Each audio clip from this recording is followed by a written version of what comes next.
Everyone, welcome to precision prep. Last video में मैंने post कर दिया था कि आपका स्टडी प्लान क्या होना चाहिए जिससे आप कम टाइम में ऐसा कंटेंट प्रिपेयर करो जो आपका सबसे ज्यादा एग्जाम में आएगा। Do not need to waste much of the time on a topic जो पेपर में आने का चांसेस बहुत ज्यादा कम है। सो वहां से हमने क्या कंक्लूजन निकाला था ना कि यूनिट 3, यूनिट 4 और यूनिट 3 जो है हम पहले करेंगे। जिसने जो वीडियो नहीं देखा है, मैंने डिस्क्रिप्शन में लिंक डाल दिया है, go and watch that video, उसमें पूरा एनालिसिस है। चलिए अभी हम वो वाला कंटेंट जो हमने फर्स्ट वीडियो में डिसाइड किया था करने का कि हम यूनिट 2, 3 और 4 करेंगे, उसमें चल स्टार्ट करते हैं। यूनिट 2 में first of all we are gonna start with the that is job analysis. ठीक है, अब जॉब एनालिसिस हमें पहले क्यों करना है? क्योंकि हमने देखा था कि पास्ट ईयर एग्जाम में जॉब एनालिसिस एक ऐसा सेक्शन है जहां पे क्वेश्चन नंबर 1 में भी क्वेश्चंस पूछे गए हैं, फिर क्वेश्चन नंबर 4, 5 में या 5 में जहां पे कोई शॉर्ट नोट लिखने को बोलता है तो वहां से भी बोला गया है। वैसे तो 9 मार्क्स में आता है, लेकिन ऐसा कोई भरोसा नहीं है कि पूरा 18 मार्क्स का चैप्टर भी इस चैप्टर से आ जाए एग्जाम में, है ना? तो फुल चांसेस है। पहले ये चैप्टर करते हैं, देन रिक्रूटमेंट एंड सिलेक्शन का जो छोटा सा टॉपिक करना है वो करेंगे। बाकी रेस्ट मैंने आपको बोल दिया था कि क्लास 12th में आपने किया, you can do from there also. फिर प्लेसमेंट, इंडक्शन एंड सोशलाइजेशन करते हैं। चले जी, पेज नंबर 76 पे जंप करते हैं and we are gonna starting our job analysis. अब कितने लोगों को पता है कि जॉब एनालिसिस क्या होता है? हमारे पास जितनी भी यहाँ पे ऑडियंस है, आप लोग बहुत से तो ऐसे बच्चे भी होंगे जो जॉब सेक्टर्स में है ना। अब जितने भी लोग जॉब सेक्टर्स में हैं या ढूंढ रहे हैं या सीए की इंटर्नशिप के लिए देख रहे हैं, तो वो लोग क्या करते हैं? जब हमारे पास Naukri.com या किसी भी वेब पोर्टल पे जॉब का रेफरेंसेस आता है तो वो कैसा होता है? उस पर लिखा रहता है कि एक जॉब का रिक्वायरमेंट क्या है। दैट मीन्स कि एक जॉब को करने के लिए उसके रिगार्डिंग कैसा इन्वायरमेंट होना चाहिए, कैसी क्वालिफिकेशंस होनी चाहिए, ड्यूटीज एंड रिस्पॉन्सिबिलिटीज क्या होते हैं। That means in a nutshell job से रिलेटेड जितनी भी चीजें हैं वो किसके अंदर आएगा? Job analysis. फिर जॉब एनालिसिस को डिफरेंट पार्ट में जो है क्लासिफाई किया जाएगा, that is an another part. देखो, आपके पास ये 2-3 डेफिनेशंस हैं, जो मन करे वो डेफिनेशन लर्न कर लो, सारी करने की जरूरत नहीं है। It's simply job analysis is the process of studying and collecting information. किसके रिगार्डिंग इंफॉर्मेशन आपको कलेक्ट करना है? Regarding the operation. That means कौन से ऑपरेशन के लिए जॉब चाहिए, रिस्पॉन्सिबिलिटीज क्या होनी चाहिए, ड्यूटीज क्या होनी चाहिए एक पर्सन की to do a particular job. तो इसके लिए आपको जॉब एनालिसिस का डेफिनेशन करना है। जॉब एनालिसिस पे last time full flesh 9 mark का क्वेश्चन आया था, तो उतना करके जाना है कि आप जॉब एनालिसिस पे पूरा नोट 9 मार्क्स में लिख पाओ। और शॉर्ट में 4.5 में आ जाएगा तो और मजे हो जाएंगे आपके। फिर ऑब्जेक्टिव लिख दो। क्या है जॉब एनालिसिस? एनालिसिस करें ना जॉब का, तो एक बेस्ट इफेक्टिव मेथड ढूंढना to do a particular job, to find out what are the requirement of the jobs, क्या होनी चाहिए, रैशनल क्या होते हैं, उस पर्सन को वेज स्ट्रक्चर कितना देना है, उसके बोनस स्कीम्स क्या होने चाहिए। बेसिकली जब एक जॉब ढूंढने जाते हो तो उसके रिगार्डिंग जो भी लिखा रहता है वो सब क्या है? आपका जॉब एनालिसिस है ना। वेजेस हमने देख लिया। देन आइडेंटिफाई करेंगे कि ट्रेनिंग इज टू भी कितना उसको ट्रेनिंग देना है, डेवलपमेंट और रिलायबल परफॉर्मेंस कितना होना चाहिए। What is the match between employee satisfaction and job specification? क्या एम्प्लॉय जो सेटिस्फेक्शन चाहता है जॉब से और एम्प्लॉय की जो स्पेसिफिकेशंस है क्या वो सेम है as given in the job specification? हो तो तभी डिसाइड करोगे ना, जब एम्प्लॉय आपको एक एप्लीकेशन भेज देगा। So that is important. फिर importance of job power analysis. देखो अभी जितने भी किए ये सब कुल मिला के क्या है? Importance of job analysis. जब जॉब एनालिसिस हम कर लेते हैं तो वहां से क्या पता चलता है कि किस तरीके से रिक्रूटमेंट करना है और सिलेक्शन करना है। तो helps in the recruitment and selection, कि रिक्रूटमेंट भी किसके थ्रू करें, ऑनलाइन पोर्टल से करें, न्यूज़पेपर के थ्रू करें, या ऑलरेडी जो एप्लीकेशंस पड़ी हुई हैं उनके थ्रू कर ले। कितना मैन पावर रिक्वायरमेंट चाहिए आपके पास, उसमें कितने स्किल्स, कौन से एट्रीब्यूट्स, ह्यूमन ट्रेड्स कौन से होने चाहिए, क्वालिटेटिव कैसी क्वांटिटी होनी चाहिए, अगर लेबर चाहिए तो कैसा चाहिए, ट्रेनिंग देना है तो उन्हें कहाँ पे ट्रेनिंग देना है, जॉब लगते ही उनका ट्रेनिंग का कॉस्ट कितना होने वाला है। फिर ये भी देखना पड़ेगा ना कि अगर आपको ट्रेनिंग दे रहे हो तो employee should not turn over, employee turn over कम होना चाहिए। एम्प्लॉयज की सेफ्टी, उन्हें हेल्थ इंश्योरेंस कैसा प्रोवाइड करना है। The working condition should not be unfit, it helps in the performance of performing the performance appraisal, जिसका पूरा का पूरा चैप्टर है। तो जॉब एनालिसिस हेल्प करता है एक एम्प्लॉय की जॉब परफॉर्मेंस के लिए। तो it's easy to do a job evaluation कि उसका जॉब कैसा है, how the type of job is, it is a labour और it is more of the mental work और it is more of the physical work. तो ये सब चीजें देखना पड़ेगा। अब इसका सबसे बड़ा बेनिफिट क्या होता है ना कि जॉब एनालिसिस से वन कैन इजीली एनालाइज कि उसका परफॉर्मेंस अप्रेजल कैसे होगा, सेकेंडली उसको वेजेस कैसे देना है। तो जब आप ये चैप्टर करोगे परफॉर्मेंस एनालिसिस वाला और कॉम्पनसेशन वाला यूनिट 4 के अंदर, तो वहां पे जॉब एनालिसिस फिर से आ जाएगा आपका, राइट। तो इसीलिए बहुत इंपॉर्टेंट है। वो कह रहा है जॉब एनालिसिस प्रोसेस स्टार्ट कैसे होता है, do not skip this section की जॉब एनालिसिस प्रोसेस कैसा होता है। अंदर इजी है बट आपको स्टेप बाय स्टेप करना बहुत ही ज्यादा इंपॉर्टेंट होने वाला है। फर्स्ट क्या कहता है, ऑर्गेनाइजेशन एनालिसिस करोगे कि ऑर्गेनाइजेशन में किस तरह का काम है। जॉब एनालिसिस आपको ये बताएगा कि with the appreciation, together with an appreciation of a worker requirement, कितना सक्सेसफुल परफॉर्मेंस हो सकता है वो वर्कर्स के लिए। Then selection of representative position की आप जिस पोजीशन के लिए रिप्रेजेंटेटिव को सिलेक्ट करना चाह रहे हो, सो उसके लिए जॉब एनालिसिस क्या होना चाहिए, पूरा का पूरा ड्यूटीज एंड रिस्पॉन्सिबिलिटीज, मेथड्स कौन से डिसाइड करोगे, कलेक्शन डेटा करोगे।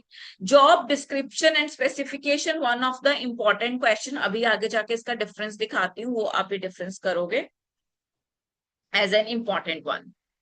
ठीक है, ये आप टेक्निक ऑफ जॉब एनालिसिस कर लो कि किस तरीके से जॉब, जस्ट पढ़ लो इसको, बाकी इतना तो इंपॉर्टेंट नहीं है। देखो ये वाला कंटेंट मैं आपको कह रही हूँ बहुत इंपॉर्टेंट है।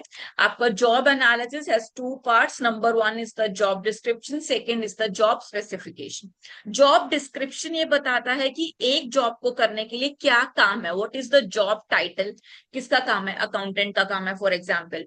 फिर जॉब लोकेशन कहाँ पे होने वाला है, job summary as a person उसे क्या करना है। फॉर एग्जाम्पल आप अकाउंटेंट को वो कह रहा है कि मैं जॉब के लिए रख रहा हूँ, तो उसके लिए उसकी समरीज क्या क्या है, उसको इनकम टैक्स फाइल रिटर्न करना आना चाहिए, उसको एक्सेल करना आना चाहिए, और उसको क्या क्या उसको करना पड़ेगा, उसको इनकम टैक्स फाइल रिटर्न करना पड़ेगा, या कोई पर्सन एज अ लॉयर के अंदर जो वो ट्रेनिंग लेता है तो उसको क्या काम करना चाहिए, दैट इज जॉब समरी। फिर उसके वर्किंग कंडीशंस कैसे हैं and the many more things which are related to the job description, right. फिर specification, it is related with the employee कि एम्प्लॉय के अंदर कौन से स्पेसिफिकेशन है। ये जॉब डिस्क्रिप्शन ये बताता है कि जॉब स्पेसिफिकेशन क्या है, एम्प्लॉय क्या काम करेगा, what the employee has to do. And job specification ये बताता है कि एम्प्लॉय के पास कौन से स्किल्स हैं, कौन से एक्सपीरियंसेस हैं। अगर वो बीकॉम करके आया है तो बीकॉम के साथ क्या उसने टैली किया है, क्या उसने सैप किया है या नहीं है, there are multiple skills you have written. ठीक है, तो ट्रेड स्किल्स, ट्रेनिंग, रिस्पॉन्सिबिलिटीज, ये सब होना चाहिए। इसके ऊपर फुल फ्लेज एक डिफरेंस है। देखो इसमें दो तरीके हैं इस क्वेश्चन को करने के, या तो ये सब करो है ना कि जॉब एनालिसिस क्या है, आपका जॉब डिस्क्रिप्शन क्या है, प्रॉब्लम्स विद जॉब डिस्क्रिप्शन क्या है, स्पेसिफिकेशंस क्या है। अदरवाइज क्या करो ना, ये वाला डिफरेंस का टेबल कर लो। इस डिफरेंस टेबल से क्या होगा ना, आपके लिए इजी हो जाएगा करना। मीनिंग लिखो, जॉब डिस्क्रिप्शन का मीनिंग मैंने आपको बता दिया, जॉब स्पेसिफिकेशन का बता दिया। स्पेसिफिकेशन क्या बताता है कि इंप्लॉय के पास मिनिमम क्वालिफिकेशन कितनी होनी चाहिए to carry out a specific task, जबकि जॉब डिस्क्रिप्शन ये बताता है कि प्राइमरी और इंपॉर्टेंट रिक्वायरमेंट क्या है एक स्पेसिफिक पोजीशन की, दैट मीन्स काम को करना क्या है, क्या काम करने वाला है। जॉब डिस्क्रिप्शन में कवर होती हैं आपकी job responsibilities, duties, working condition, social environment, that means क्या एम्प्लॉयर के पास है। जॉब स्पेसिफिकेशन बताता है कि एम्प्लॉय की क्वालिफिकेशन कितनी है, एक्सपीरियंसेस कितने हैं। जॉब डिस्क्रिप्शन क्या बताता है कि जॉब यूजुअली किस एंगेज करता है, जॉब और पोजीशन क्या है। और जॉब स्पेसिफिकेशन भी ये बताता है कि एंगेज कहाँ करना है, जॉब सीकर को, जो जॉब करने के लिए पर्सन अप्लाई करेगा, how to engage that person. Focus क्या होना चाहिए, जॉब डिस्क्रिप्शन का सिंपल फोकस होता है what the company will provide to the candidate, क्या प्रोवाइड कर रहे हैं वो कैंडिडेट को, कैसा वर्किंग एटमोस्फेयर है, कैसे कंडीशंस हैं, उनके पर्क्स क्या हैं। जबकि जॉब स्पेसिफिकेशन फोकस करता है कि कंपनी क्या एक्सपेक्ट करती है from its candidates. Purpose, job description का पर्पस क्या है, it simply focusing on describing the job profile and the title कि क्या काम करना है।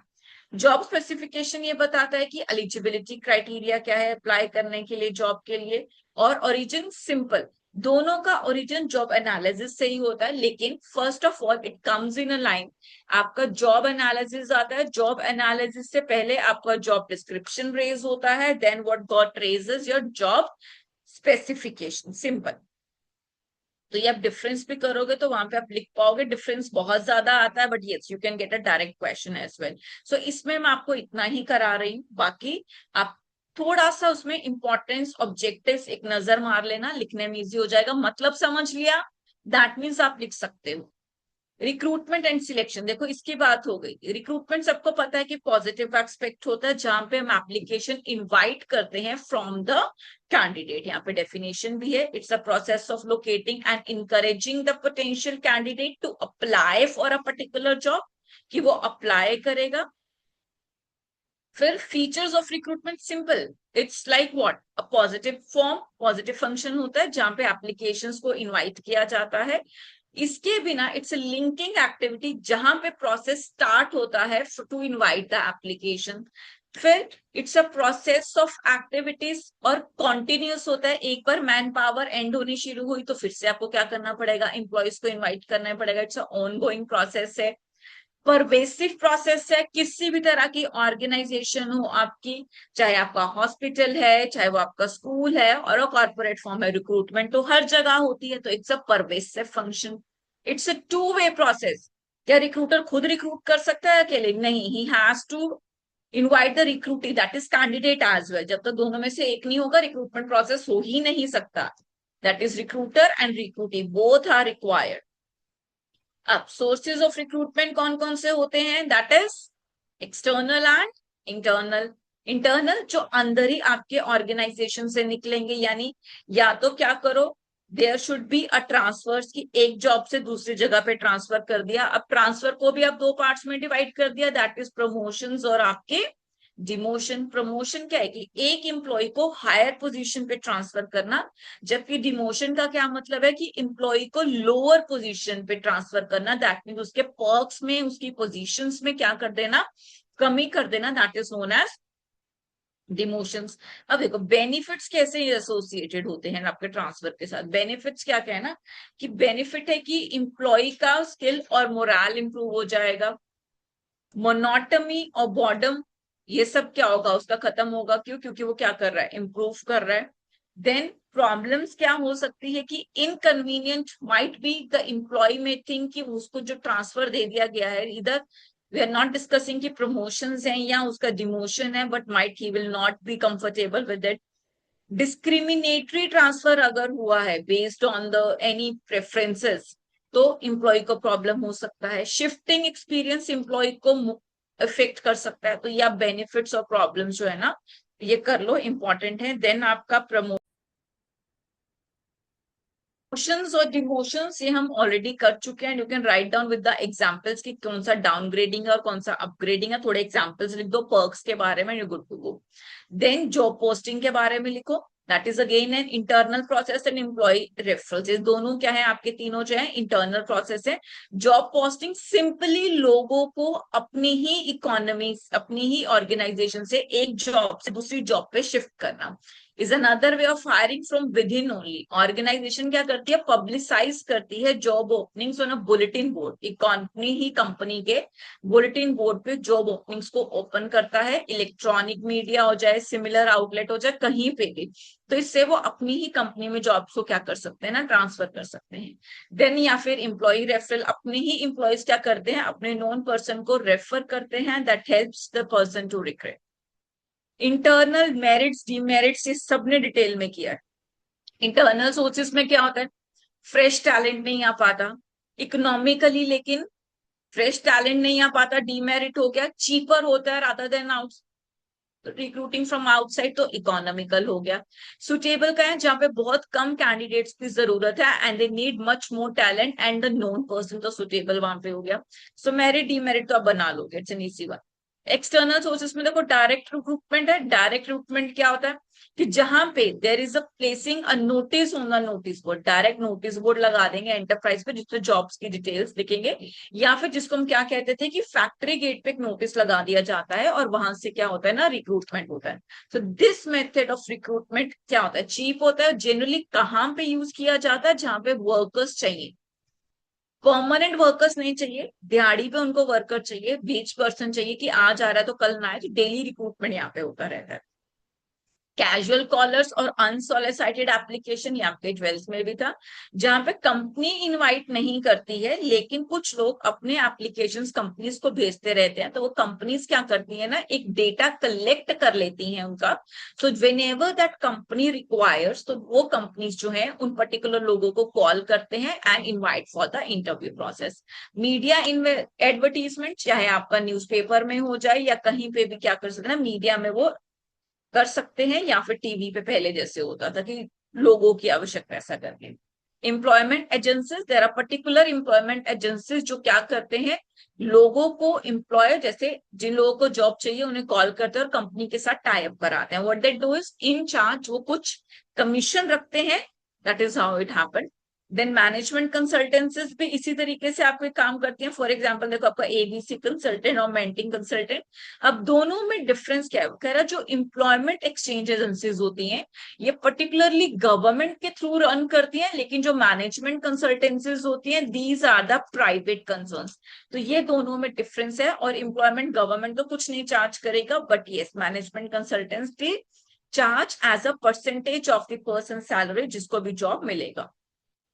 कैंपस रिक्रूटमेंट, कॉलेजेस में यूनिवर्सिटीज में जब कंपनीज आती हैं और वहां से डायरेक्ट जॉब मिलता है, that is known as educational institutions. Recommendations और रेफरल्स कौन है कि एम्प्लॉय कंपनी के जो एग्जिस्टिंग एम्प्लॉयज है वो अपने किसी नोन का अगर रेफरेंस दे दे तो वहां से हो सकता है।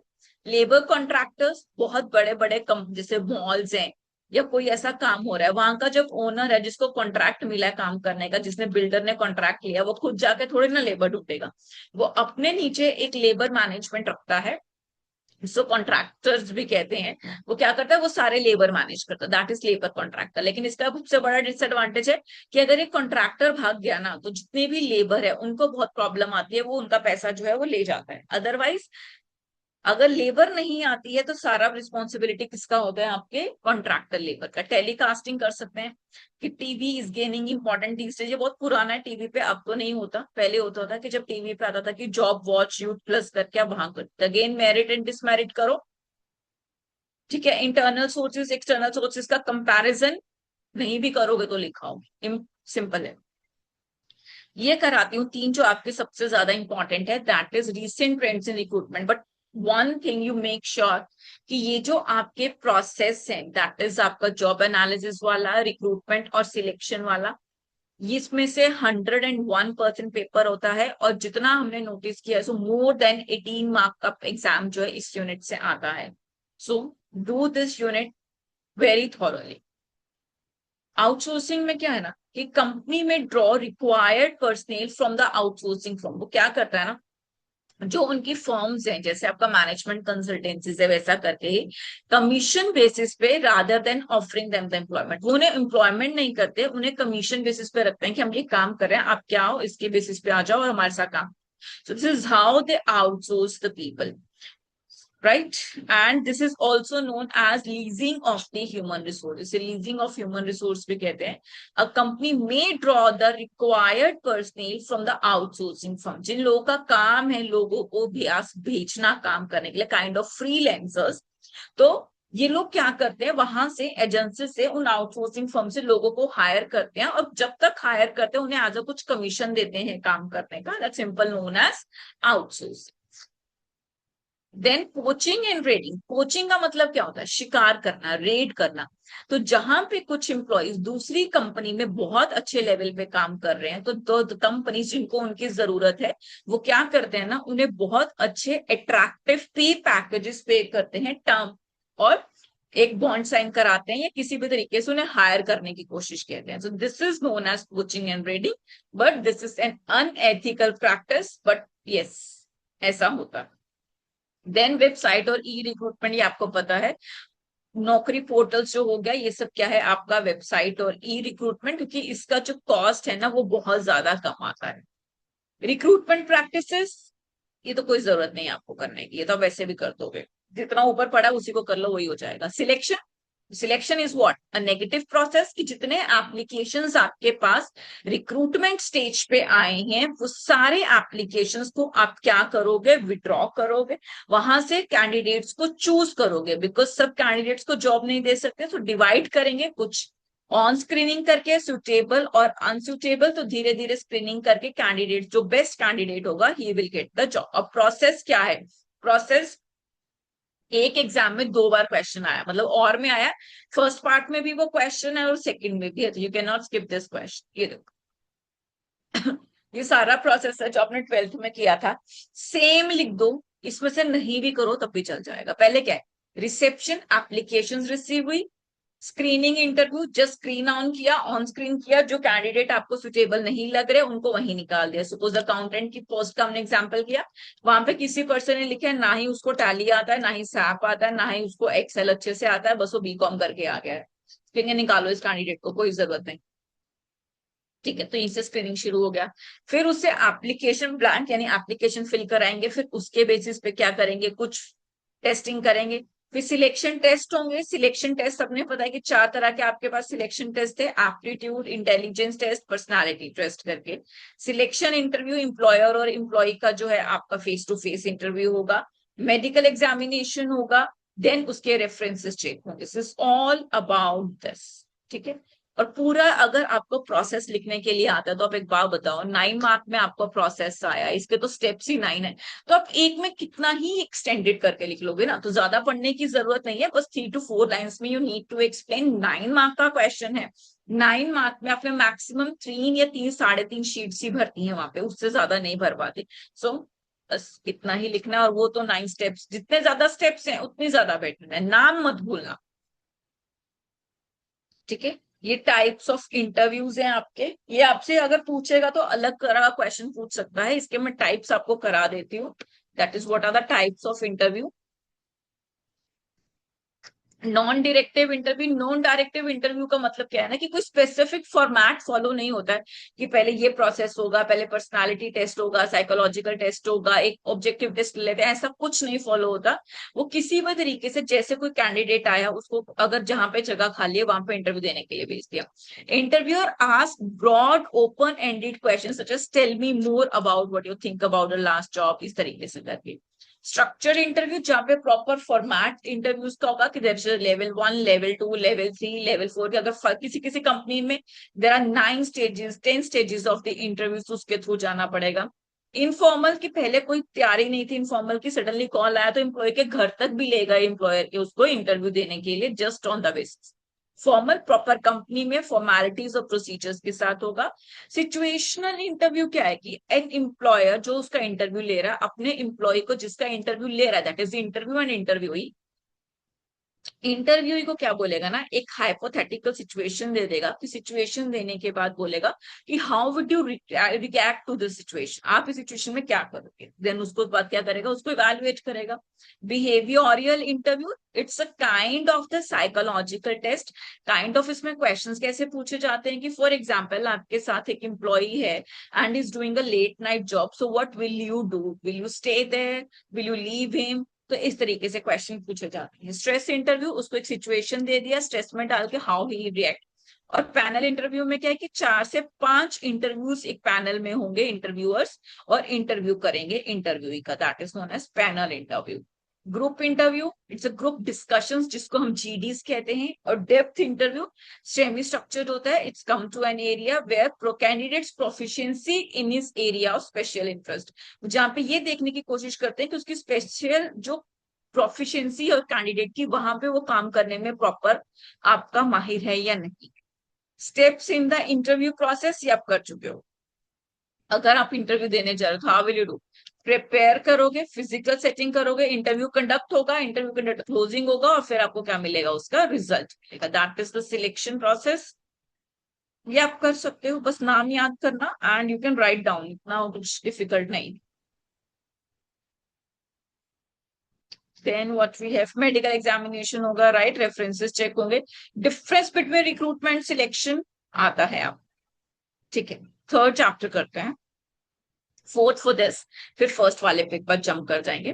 Placement, induction and socialisation. देखो मैंने पहले भी बताया था, प्लेसमेंट का सिंपल मीनिंग क्या होता है ना, कि जब एम्प्लॉय पहली बार जॉब पे जाता है, जब उसका एक सिलेक्शन होता है, तो उसको कहाँ पे प्लेस करना है, कौन से डिपार्टमेंट में, कौन से एक एरिया में प्लेस करना है, that is known as the placement. यहाँ पे आप डेफिनेशन करोगे, the determination of the job to which an accepted candidate is assigned, जिस काम के लिए उसे असाइन किया गया है उस पे उसे प्लेस करना और उसे वो काम देना is known as the placement. For example, आपने एक बीपीओ में as a chat process executive जो है अप्लाई कर दिया, ठीक है।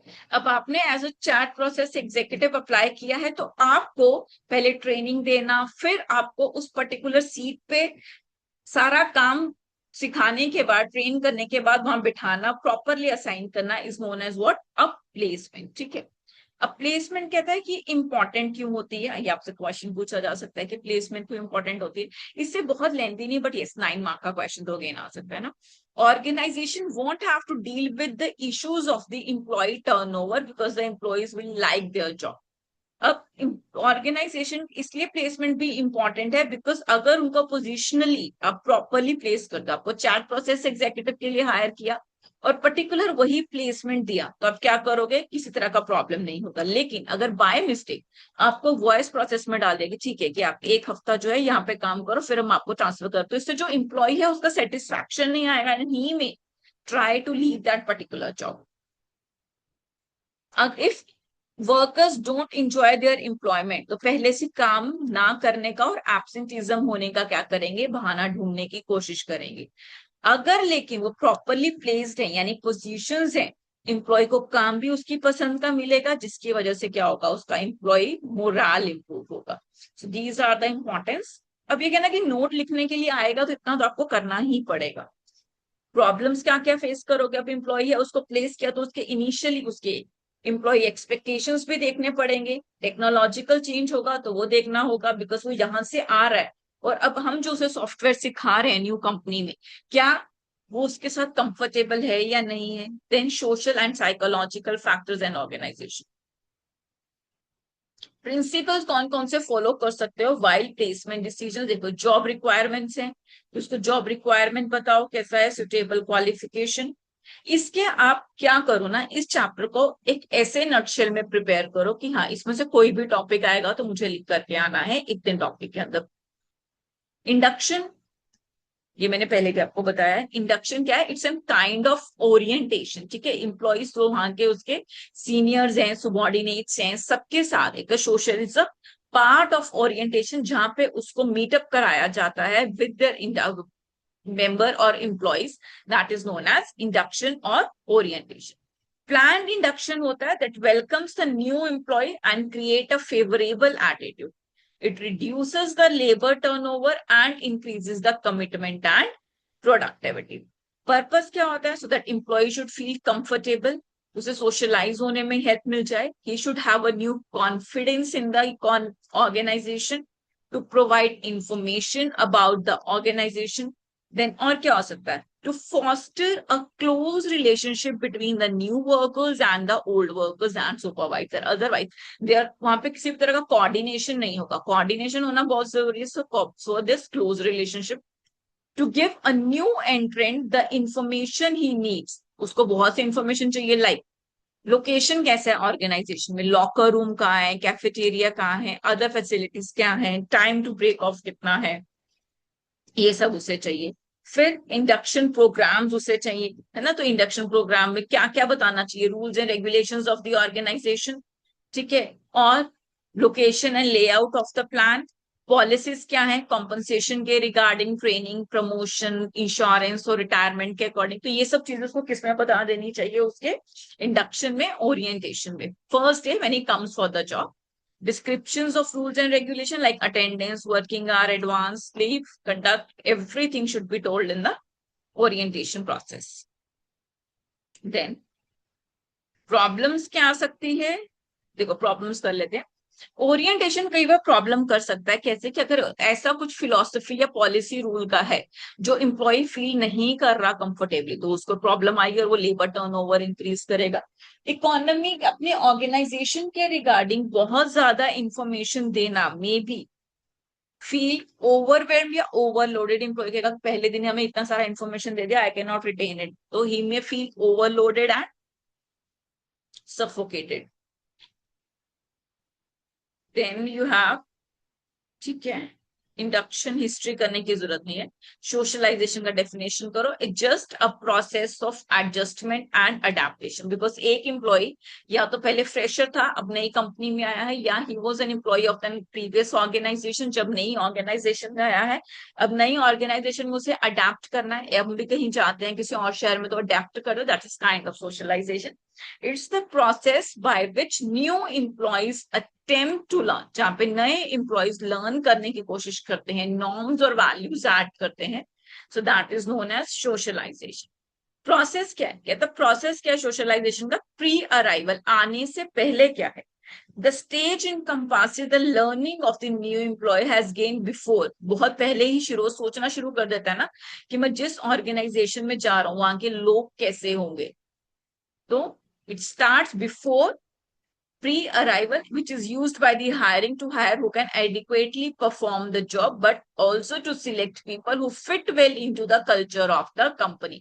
तो ये किसका काम रहता है? एचआर का काम रहता है कि सिर्फ उस पर्सन को सिलेक्ट ना करे जिसको काम अच्छे से आता है, along with that select the person, recruit the person who will fit into the culture of the organization, right? Encounter जब वो अपने कोवर्कर्स के साथ, इमीडिएट सीनियर्स के साथ, सुबॉर्डिनेट्स के साथ इनकाउंटर करता है, he must have some expectations from them and the other person also has the expectation from the new worker. So अगर expectation confirm to be more और लेस करेक्ट, अगर कम करेक्ट हो गई there will be a problem, और अगर अच्छा हो गया तो will be better for the person. Metamorphosis stage, metamorphosis क्या है? जहां पे नया employee will work out solutions to meet any problem, जहां पे नए एम्प्लॉय ने सोल्यूशन निकाल दिया। This stage is called the metamorphosis. इस स्टेज में new employee will have been comfortable with their job, वो ऑलरेडी कंफर्टेबल हो चुका है अपनी जॉब के साथ, टीम मेंबर के साथ। अब नए hires will feel that they have been accepted by the superiors and peers, because it's solving the problems now, they have been team up with the existing employees, तो they are not comfortable. This is about your socialization in stages भी इसके हो गए आपके। That is it about the fourth unit. अब इसका जो first unit था वो कर लेते हैं, that is आपका इंट्रोडक्शन। आता उसमें से भी है बट यस थोड़ा कम आता है। ये रहा आपका, सॉरी,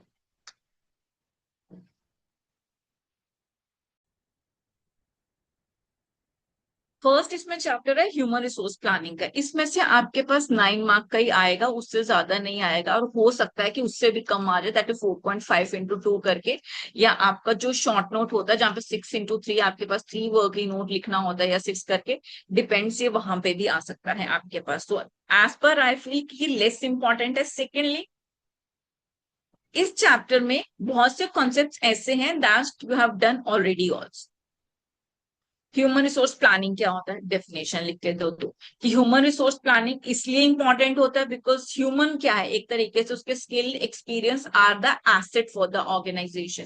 कंपनी की ओवरऑल परफॉर्मेंस किस पे डिपेंड करती है? ह्यूमन रिसोर्स पे। It's a kind of the man power planning also, and it's a kind of a forward looking function, क्योंकि एक बार जॉब प्रोसेस में उसने एम्प्लॉयज को अगर हायर कर लिया, स्टाफिंग रिक्रूटमेंट हो गया, जब रिक्रूटमेंट आपका ऑनगोइंग प्रोसेस है, सिलेक्शन ऑनगोइंग प्रोसेस है, तो ह्यूमन रिसोर्स प्लानिंग भी क्या है? आपका ऑनगोइंग फॉरवर्ड लुकिंग प्रोसेस है, जहां पे it tries to access human resource requirement in advance. वो पहले से ही एडवांस में फोरकास्ट करना शुरू कर देते हैं कि उनका प्रोडक्शन स्केड्यूल कितने टाइम में उनको डिलीवर करना है, मार्केट में क्या फ्लक्चुएशन हो सकते हैं, डिमांड फोरकास्ट क्या हो सकते हैं, started doing in advance only.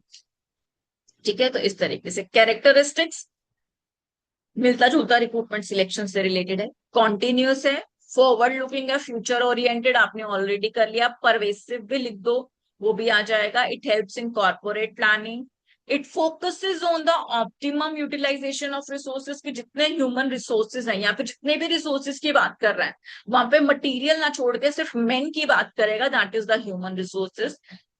And systematic approach इसलिए to meet the demand and supply situation, ताकि अगर यहाँ पे गैप आ गया ना तो एम्प्लॉय की, आपकी कंपनी की, ऑर्गेनाइजेशन की ग्रोथ सफर करेगी, प्रोडक्शन सप्लाईज जो है वो सफर करेगी। लॉन्ग टर्म शॉर्ट टर्म दोनों होता है, क्वांटिटेटिव और क्वालिटेटिव, कितने लोग चाहिए और कौन से स्किल्स के चाहिए। स्किल्स एक्सपर्टीज की बात होगी तो आपकी क्वालिटेटिव एस्पेक्ट होगा, quantitative that means number of people required. Manager की रिस्पॉन्सिबिलिटी क्या है, स्टडी ऑफ मैन पावर, पूरा थोड़ी ना आएगा, कुछ भी लिख दो इसमें 6-7 पॉइंट्स कर लो।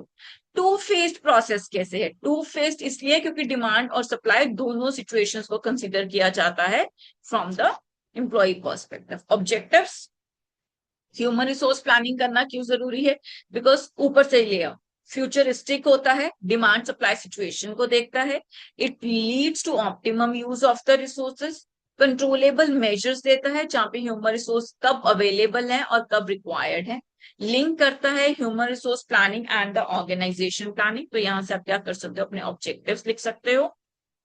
देन यू हैव नीड, पीछे से उसको बना के लिखो, उन्हीं पॉइंट्स को अच्छे से डिटेल में बना दो।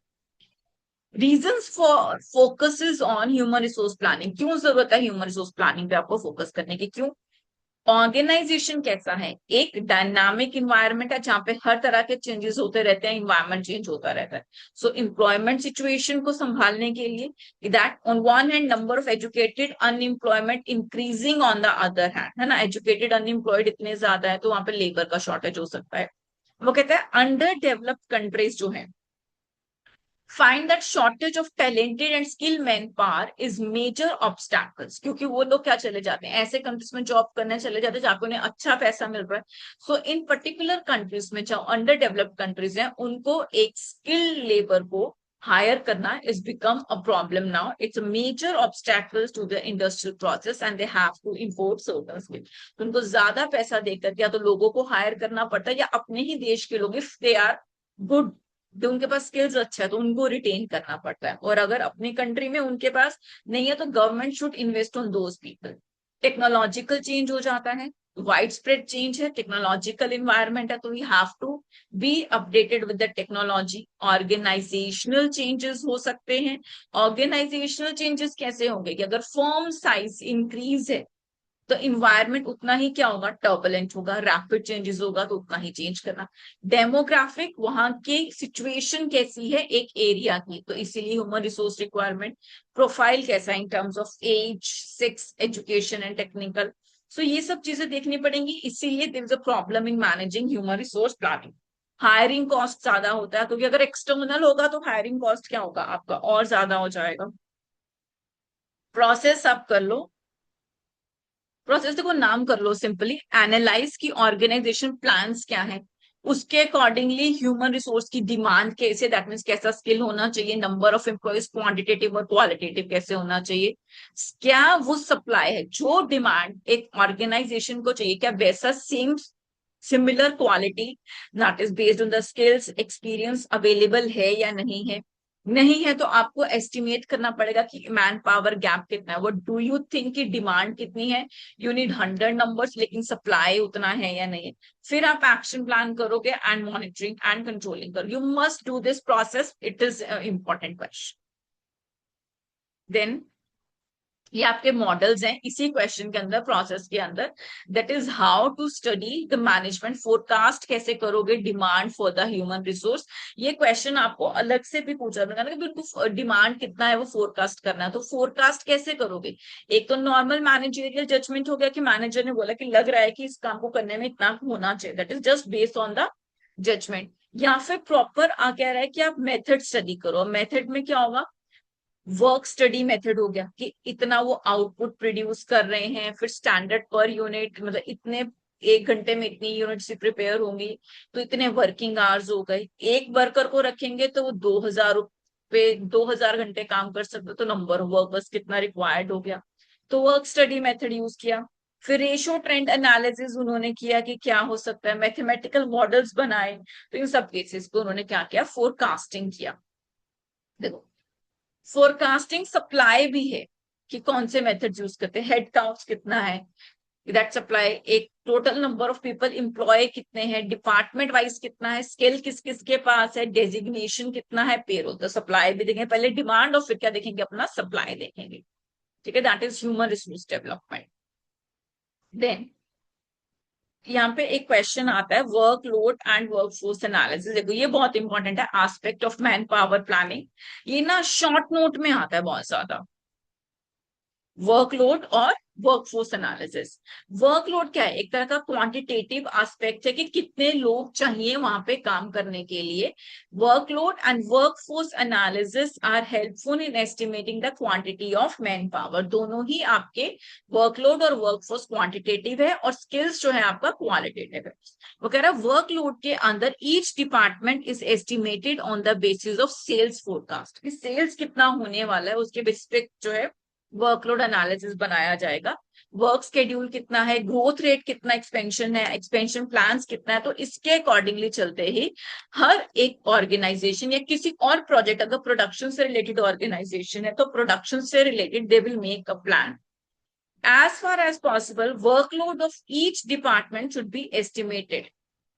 ठीक है, इंटेंजिबल यूनिट का मतलब कितने लोग चाहिए। ठीक है, on the basis of past experiences और डेटा, इन सब के बेसिस पे मैन पावर रिक्वायरमेंट बना ली जाती है। वर्क स्टडी टेक्निक हमने ऊपर पढ़ा था कि इतने लोग चाहिए, एक यूनिट अगर इतने आवर्स में बन रही है तो divided by the one worker की कितने घंटे काम करेगा, उसके अकॉर्डिंग आप वर्क स्टडी लगा सकते हो। या देर आर अदर स्टडीज जो आपका टाइम इन्फ्लेशन है उसके अकॉर्डिंगली जो एक मैन पावर निकल के आएगी कि how many number of people या how many man power is required to produce an output, उसे आप ये बोलते हैं। तो क्या वर्कलोड एनालिसिस। अब वर्कफोर्स एनालिसिस क्या है, ये तो हो गया कि कितने लोग चाहिए। अब वो कह रहा है अब ये थोड़ी ना कि जितने लोग हमारे पास ऑलरेडी काम कर रहे हैं, जो ऑलरेडी हमारे पास हैं वो सब लोग काम करेंगे। क्यों, क्योंकि कुछ ना कुछ एक एब्सेंटिज्म भी होगा, टर्नओवर होगा, यानी लोग छोड़कर भी जाएंगे। तो इन सब लोगों के लिए ऑलरेडी एक प्रोविजन जो है वो बना के रखना चाहिए for the loss of current man power, जिससे क्या कहते हैं, वर्क फोर्स एनालिसिस। कहते हैं एग्जाम्पल देखो, एक फैक्ट्री ने एस्टिमेट किया कि on an average 5% of staff will remain absent, मतलब इतना स्टाफ एब्सेंट रहेगा तो 5% उसका लॉस हो जाएगा अगर लोगों ने काम नहीं किया, या रेजिग्नेशन हो गए, या रिटायरमेंट हो गया, या टर्मिनेटर्स हो गए। So in order to estimate accurately the loss of man power, वो क्या करता है, प्रेजेंट वर्कफोर्स बताता है कि अभी उसके पास कितना है, और such analysis involve detail past behaviour कितना है उन सबको करेगा। सो वर्कफोर्स प्रेजेंटली कितना काम किया कर रहे हैं लोग और पास्ट बिहेवियर्स क्या है उसके बेसिस पे है। वर्कलोड कहते हैं कि एक प्रोजेक्ट को बनाने के लिए कितने मैन पावर्स रिक्वायर हो सकता है based on different techniques, that is known as your workload. और क्वालिटेटिव में तो स्किल बताता है, बस कुछ और नहीं है। प्रॉब्लम्स क्यों है ह्यूमन रिसोर्स में, इनएक्यूरेसी बिकॉज कंप्यूटर्स नहीं है, human can be inaccurate. Employ resistance, employ resist to some of the movements, क्योंकि वर्किंग कंडीशंस अच्छा नहीं लग रहा है या एम्प्लॉयर ज्यादा बोल रहा है, सो दे मे रेजिस्ट। अनसर्टेनिटीज है, लेबर लॉस आ गए, टेक्नोलॉजी अपग्रेड नहीं हुई, वर्किंग कंडीशंस अच्छे नहीं है, अनसर्टेनिटीज की वजह से। Lack of top level management जो है एम्प्लॉयज को सपोर्ट नहीं कर रहा, टाइम एंड एक्सपेंसेस मैनेज नहीं हो रहे हैं, so this could be the reasons. And ये तो इसी है, तो आप कर लो। This is all about the chapter. So we have covered our unit 2, that is job planning and analysis. इसको अच्छे से कर लो, इसमें से बहुत ज्यादा टॉपिक्स आने वाले हैं। उसके बाद अपने ट्रेनिंग्स के बारे में करो। Till now, thank you so much for this video. Kindly like, share and subscribe.